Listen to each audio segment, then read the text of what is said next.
Hey everybody, Big Fatty Plus here. Welcome back to the BygMan Plays Planescape Torment quest by Bormac. Last left off, we found out the past between TNO and Morty, and got some nice experience for it. Stop staring at my tail, you skull.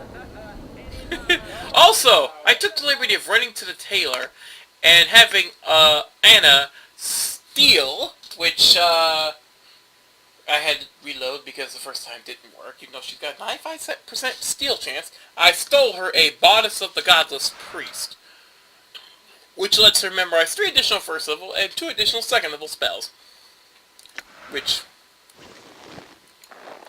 is far better than her Chastity Bodice. So let's go ahead and let's see here. Picture of Evil, Halo, Rest of Liberation. Oh, that could probably be useful. What's this one? Curse. Yes. And of course, healing. Because you know I need my healing. Spiritual Hammer, obviously aid. Definitely. We'll be taking care of those. Post-haste. Now we're going to be saving, because in case I frick up somewhere. Proper numbers this time, so don't have to worry about that. And now we're going to talk to Requint. You see Requint, his eyes have Damn! His eyes have reverted to their normal size, and he's no longer assailed by the twitching spasms that you know before. He is smiling, and looks considerably clearer than before. Greetings, Requint. I have some questions for you. He looks at you, amazed. It stopped. It all stopped, just like that. He snaps his fingers and then looks down at himself. Powers above, He laughs. I feel clean again. Good to hear it. Jumble didn't want to remove the curse, but I got it out of him. I thank you, sir. He looks flustered. I have nothing to pay you with, but you are in my good graces. He shrugs. For whatever that is worth, he frowns and then stands straight. I will tell the story of your kindness to all who will listen. Actually, do you have any stories you haven't told me yet already? That could be payment enough. Of course! Requin looks around. Though I've had enough of telling tales for a while, do you have something I could write them in? I have a journal here. Updated my journal. Requin takes your journal. Ah, he scribbles for a while and then hands it back to you. Here you are. Thank you. If you would never use that name again, I, among others, would be thankful. What should I call you then? My name is... Suddenly catches himself and smiles. No, perhaps I shall keep that to myself this time. He nods respectfully to you. Thank you again, good sir. Oh well. Where's my journal?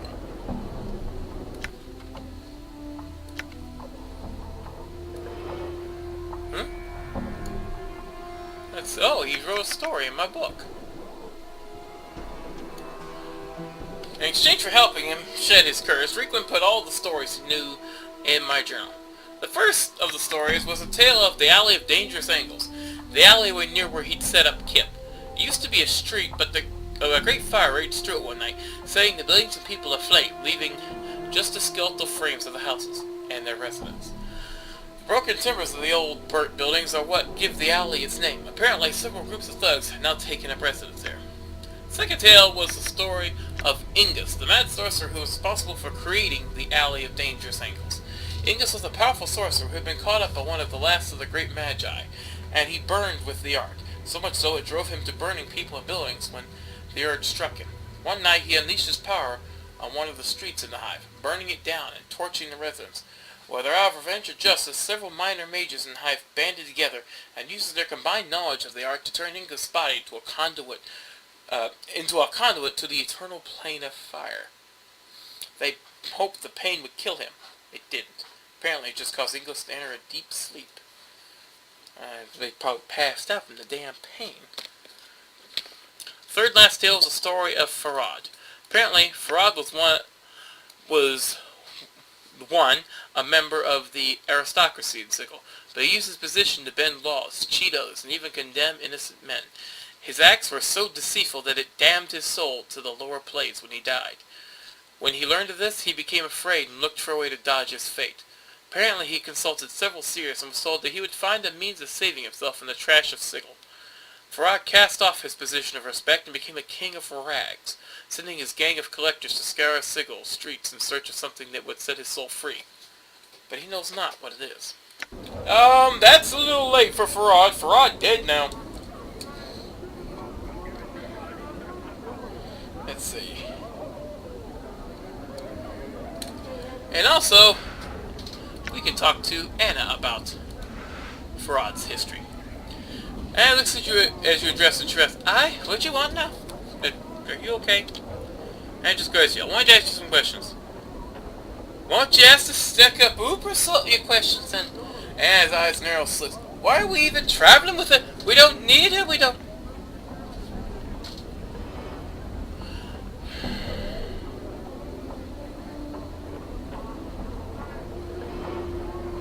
Okay, I'm just gonna... Anna, please. You're very important to me, and I need your help. Oh, yeah, and why is that then? You should be rich and should... You pity me, is that it? You think I slow you down? Go on, say it. I don't pity you, and you don't slow me down. You're quick, you're skilled, I really need the help. All the help I can get. Anna frowns, tear tail flicking back and forth. Aye, well... No, I'll gut it if she starts sizing us up for a feast, I will. She glares at you. And don't you get ideas I'm staying because you want me to... I'm just helping you out, I am. Fine, I had some questions. Aye. Let's see.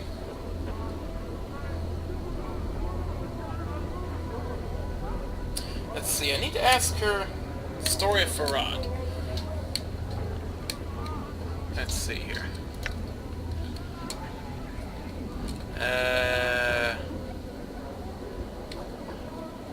No.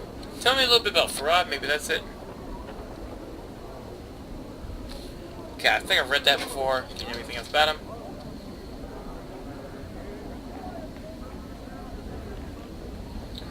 Okay, I think I've read this. Searching for the bronze sphere this whole time. Okay. Ah! I suppose, Anna shrugs again. I don't know why he's still all afire to get it, I don't. I could smell it as soon as you brought it to him. She wrinkles her nose. Foul custard smell it had. Still, it must have been something right valuable for him to carry on about like he did. Almost half a score of collectors got pinned in the dead book trying to fetch it. I think he was searching for it because he thought it would save his life. She blinks. What do you mean? Farad didn't lead a good life, I gather. He was once a governor in one of the upper wards. Apparently used the position to lie, cheat, and hurt others in the process. So much so he was destined to go to the hells when he died. He thought the bronze sphere would save him somehow. So much so he threw away his title, his wealth, and his position to try and find it. Updated my journal. Really? She goes silent for a moment and then shakes her head. No, accounting for Farad's foolishness there isn't. A trinket won't save you from a fate's hand. If the stains on your soul are black enough, no amount of washing will get them out. She pauses. Still, if he thought it could save him, maybe it was important somehow. Or at least worth a bit of jink. And I think that's all we needed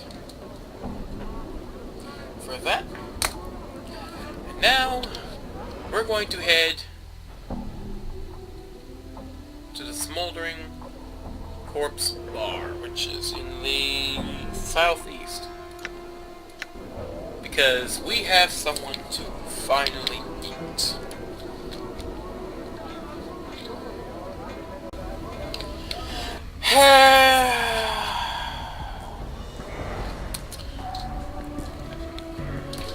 And here we go. We have Ingus. We have the water of the decanter of endless water, whatever it is, that will heal Ingus.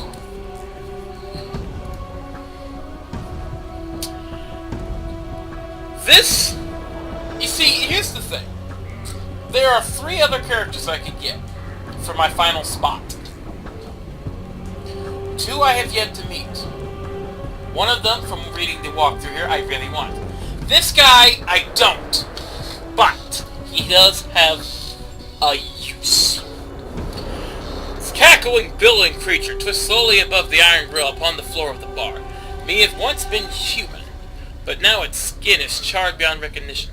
Streams of fire form a wreath around the creature's body, and the flames lick at the few remaining pockets of flesh, causing them to bubble and run like wax down the creature's skeletal frame.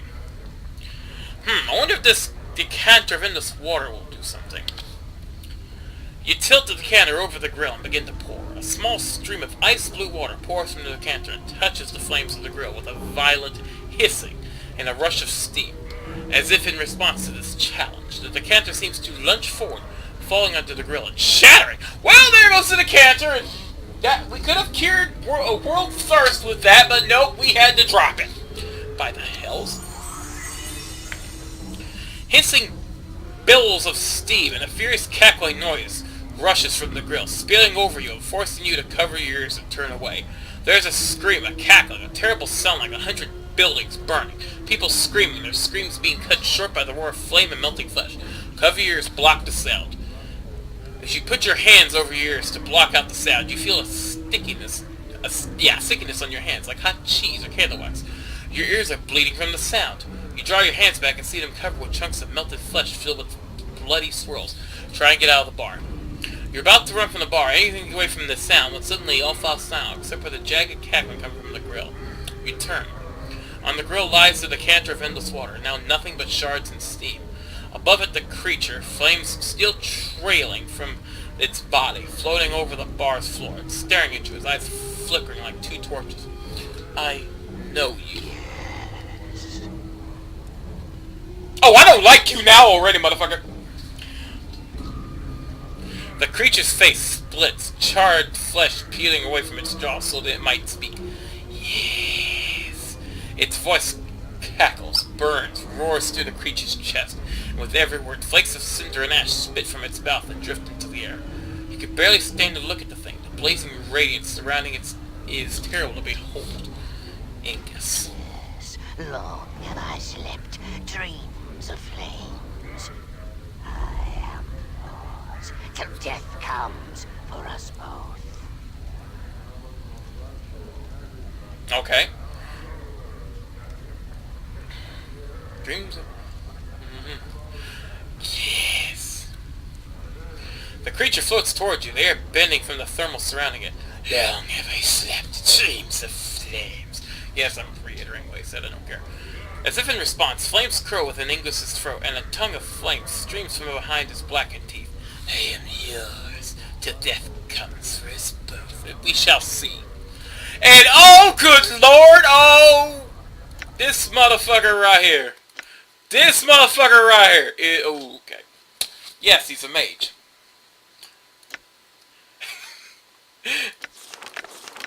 Yes, everything he knows is fire. Everything he knows is fire. Everything. We have one problem, though. We can never talk to Drusilla while he's in the party. Why? Allow me to show you. As you approach the woman to talk to her, Ingrid's eyes flare up, and before you can stop him, he embraces her. She returns his embrace, losing herself in his flames. She does not cry out. Your last glimpse of her is burned into your memory. Her eyes are full of fiery passion and all-engulfing love. Nothing is left of her, not even ashes. That was thorough, Ingus, and haste. I wanted to speak with her. Yes. She loved him, and, he just, yeah, yeah, let's not do that. Let's not do that. Now. Right. We need to set up Kip now. Oh, because you're tired. Can I? Yeah, I need to find an inn. I think she's tired, dude. Motherfucker, do you have any... Now, from what I've read, Ingus is a powerful-ass motherfucker.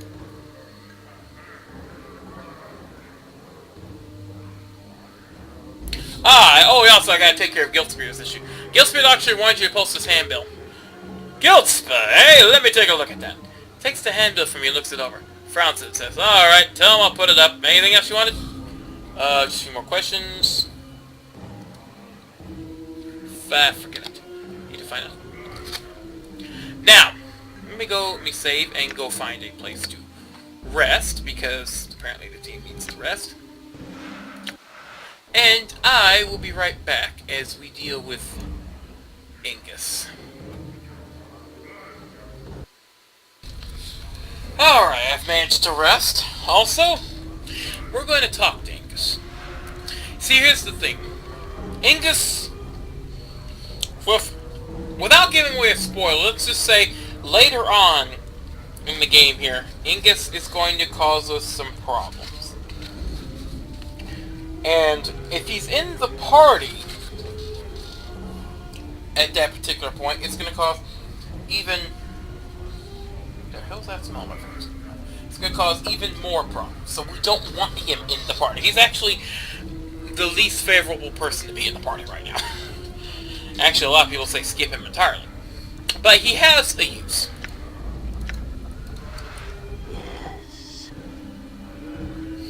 Flames curl around Flames curl around Ingus's throat, and a tongue of flame streams from behind his blackened teeth. Yes. Let's see. Ingus!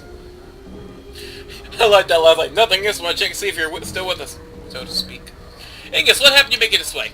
This way. A small pocket of flesh on Ingus's cheek pops and runs in a streaming trickle down his jaw. This way. Ingus always was. But you look human, or at least you look like you're human once. What the fuck? Ingus twists, hunching his head forward as his body spins slowly above the ground. The effect is much like a fiery whirlwind, with thermals streaming off his body and storing the air around him. Still Ingus. Always Ingus. Never mind, I had some other question. As you open your mouth to speak, Ingus suddenly whirls on you. You are forced to choke back your words as the heat from his frame floods over you. Ingus, might you be spark in bodies, always seeking to rise. Sparks in bodies? What do you mean? All things burn inside. Ingus' head cranes back and throws his arms wide, spirals of flames and heat traveling up his arms. Only need to be kindled with flames to become Ingus. So might you have been Ingus? So you're saying everyone has eventually become like you with the right spark? Yes. Ingus grits, cocking his head to one side, ashes falling from his skull and being swept up in the flaming wreath that surrounds him. I have some other questions. Your heart jumps as Ingus soars several feet into the air. His jaw tears open, fiery trails spinning forth like nests of snakes. No more talking questions. Silence. But I witness it. Wait, am I supposed to? But I wish to speak of flames, Ingus, and of burning. Your words are like oil, and you watch them fill Ingus' sides, fanning the flames you see there. Flames. Ingus drifts down slightly, the heat around him rising as if interest. Speak, Ingus will listen. Let's see here. Talking about fire. Okay, who taught you the art? Ingus, you're a master of the art. Can you teach me any of your powers? Let's see here. Did I read this close one?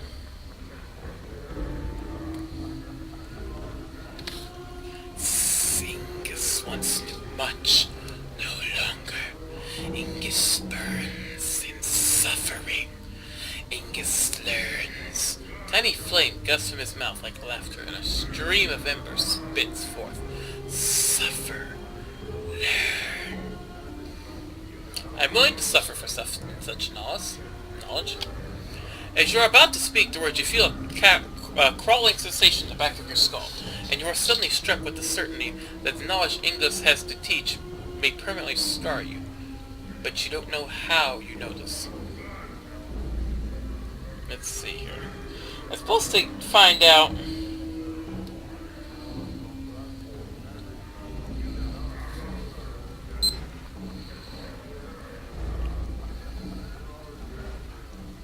I'm supposed to find out who taught him the art, but oh well. Repeat, I'm willing to suffer such knowledge. Suffer. Flames flicker eagerly along the edge of Inge's mouth, spiraling up the much melted... Damn, what the hell's wrong with me tonight? Spiraling up along the melted ruin of his face. Burn. Piece of self I burned away. Ingus may still teach you much. Fire flames, let's see.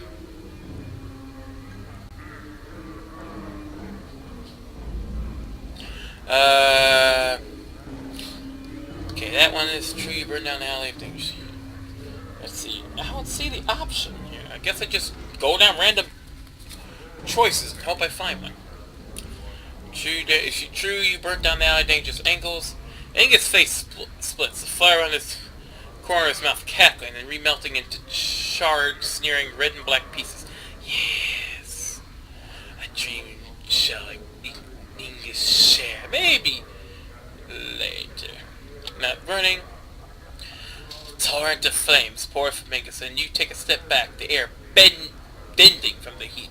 Streets at night, so cold. Ingus burned the buildings, the dwellers. All ran from Ingus. The flames in the buildings were as flames. Screams as the dwellers became torches. I've heard of nothing. Buildings as skeletons.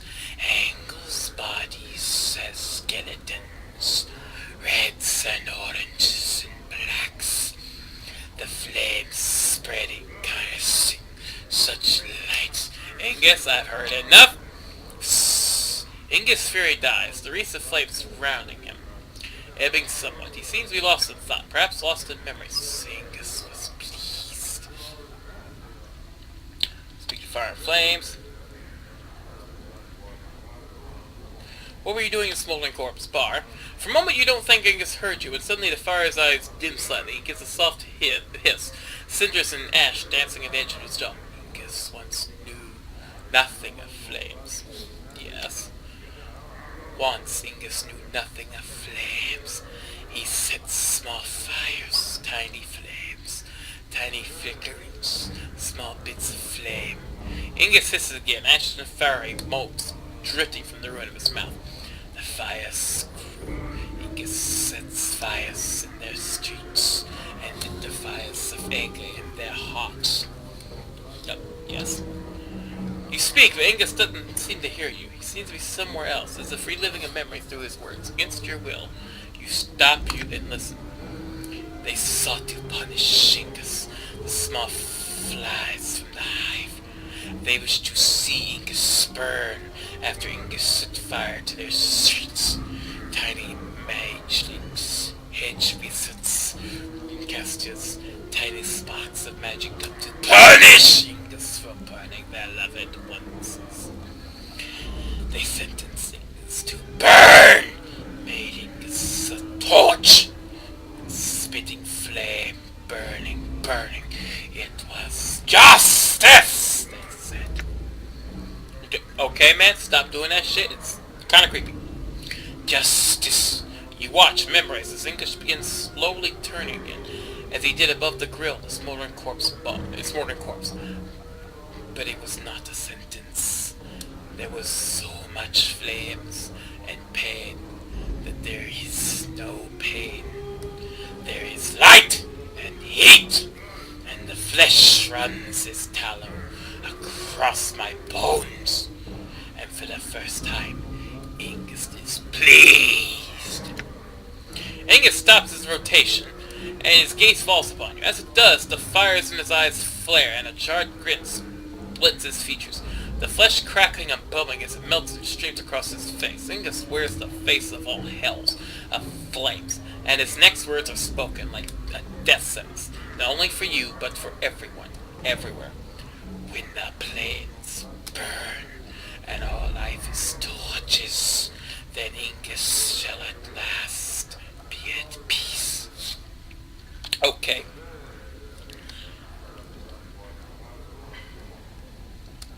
Let's see. Teach me of your powers. Willing to suffer. Repeat, I'm willing to suffer. I guess that one ain't gonna come up. Suffer. Flames flicker eagerly along the edge of Ink's mouth, spiraling up the melted ruin of his face. Burn. Piece of self I burned away. Sings may still teach much. Okay. Can you teach me that? Where flames once burned, one may send them again. Before you can react, Inga's claw lashes out and clutches your finger, and with a greedy hiss, he burns it. And through the searing pain, you close your eyes and scream. Okay, we lose it said here 1 HP. You force your eyes open to see the burning mass of your hand from where Ingus touched it. He floats above, uncaring, cradling your finger, then snaps the tip off, leaving just the base. He hisses, cinders and ash drifting from his mouth, and he flicks the charred remains of your finger back to you. What did you do? Updated my journal. Teachings. Ingus cackles, the sound now strangely painful to ears. To learn, one must suffer. Lovely.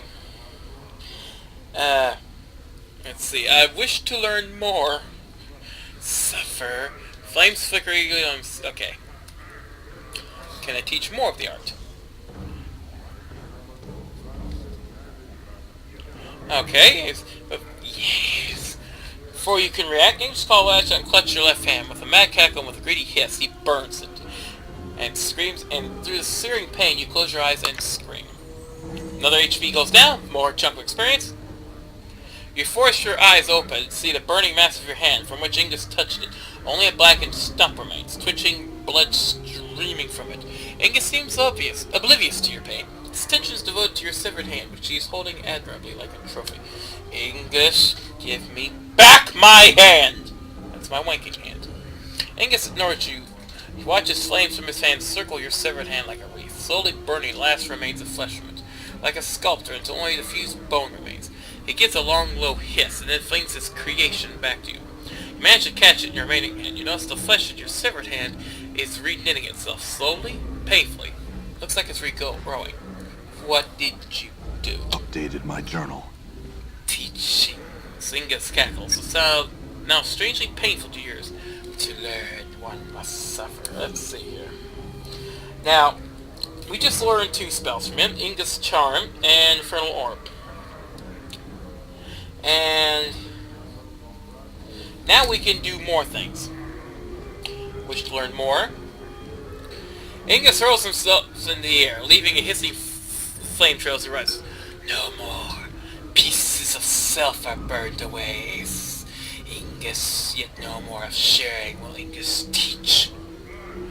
Okay, now we have to give him our pieces. Thankfully, we have spare pieces. Because we're slick like that. You need pieces of me in order to teach me? What about my eyeball? Ingus lashes out again, his finger like a spear, but he doesn't strike for the eye that you can remove. Instead, he implies your other eye.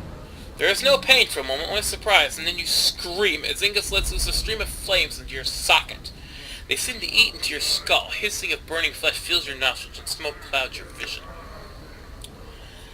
We lose... Let's see, we lost 1... 3, and we lost 2 more max HP. You force your eyes open through your bloodied vision, yet only one eye opens. You can barely make out Ingus hovering in the air in front of you, his hands cupping a small orb of flame in his hands. Your eye, seemingly untouched by the heat. As you watch, his hands cover the eye, and you feel a second burning pain in your eye socket. And suddenly, even through the searing pain, you can see correctly again. Ingus opens his hand. Within it, you can see the ruined mass of your eyeball, barely recognizable, yet your eye is still in its socket. He cackles, and with a breath of flame, the eyeball rises from his grasp and drifts over you like a flake of ash in the air. Take the eyeball. Your eyeball. Updated my journal. Tiny snakes of flame spiral from Ingus's ruined sockets, traveling up past his charred skull. More teachings. The 2 snakes of flame circle around him behind him, and then flare into torches. More sufferings. Can you teach me any more? And then... I'm trying to give up inventory space here, okay? I'm trying to clean out inventory spaces here.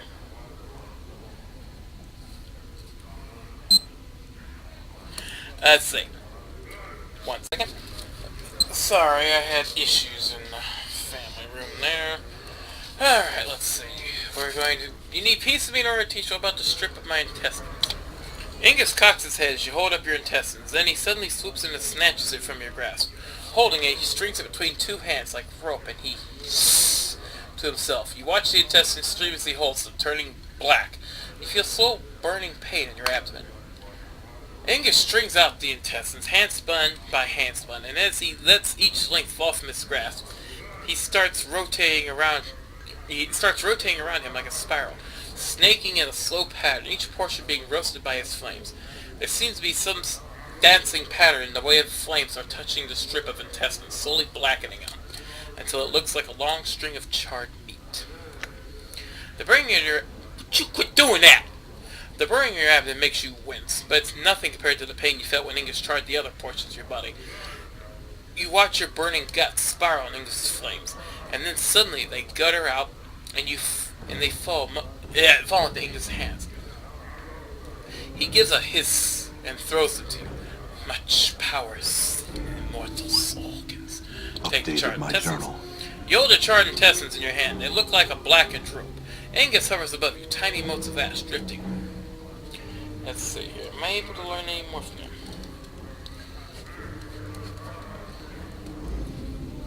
Am I able to learn any more? Ingus hurls himself in the air, leaving hissing flames trails. No more! Pieces of self are burned away. Ingus, no more sharing. Ingus teach. Okay. And there's yelling in the background, lovely. And now we have learned much from Ingus. But, unfortunately, Ingus is a bit of a pain in the ass character, who needs to be removed immediately.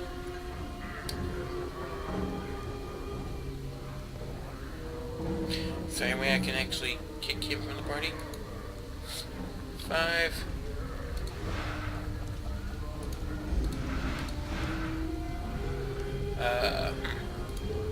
Well, I guess I have to hold on to him for now, until I get to the next area. So, how much of a pain in the ass Ingus gonna be?